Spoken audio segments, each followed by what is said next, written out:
श्राद्ध एक ऐसा वैदिक उपकरण है जो आत्मा, श्रद्धा, विज्ञान, संस्कृति और कर्तव्य का संगम है।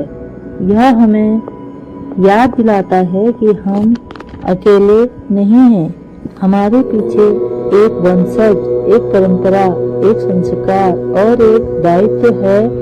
इस वर्ष 7 सितंबर 2025 रविवार तिथि भाद्रपद शुक्ल पक्ष पूर्णिमा से शुरू होकर 21 सितंबर 2025 रविवार सर्वपुत्र अमावस्या तिथि अश्विन मास कृष्ण अमावस्या को श्राद्ध पक्ष समाप्त होगा। श्राद्ध में केवल पिंडदान ही नहीं, तर्पण, भोजन, दान, व्रत और मंत्र उच्चारण आदि क्रियाओं का भी महत्व है, जो पितरों की शांति एवं संतुष्टि के लिए आवश्यक है।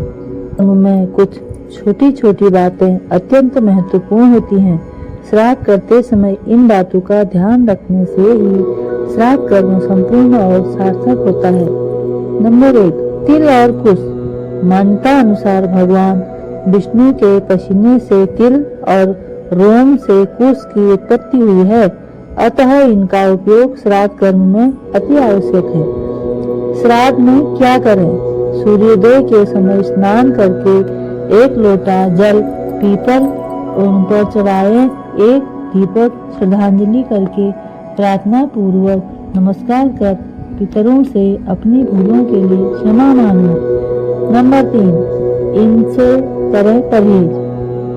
राजमा, मसूर, बैगन, प्याज, लहसुन, सिंघाड़ा आदि वर्जित होता है।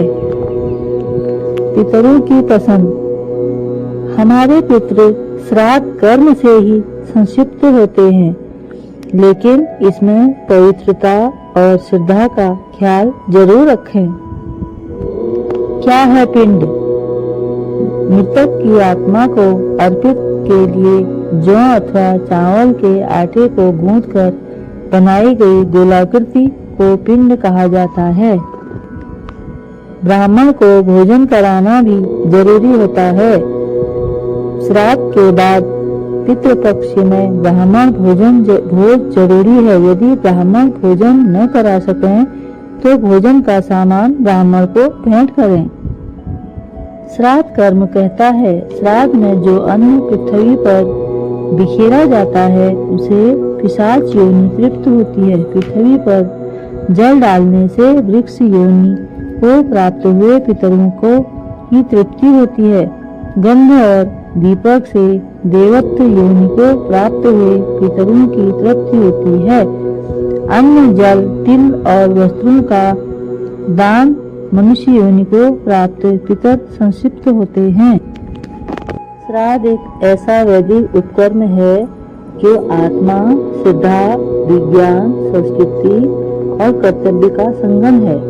यह हमें याद दिलाता है कि हम अकेले नहीं हैं। हमारे पीछे एक वंशज, एक परंपरा, एक संस्कार और एक दायित्व है। इस वर्ष 7 सितंबर 2025 रविवार तिथि भाद्रपद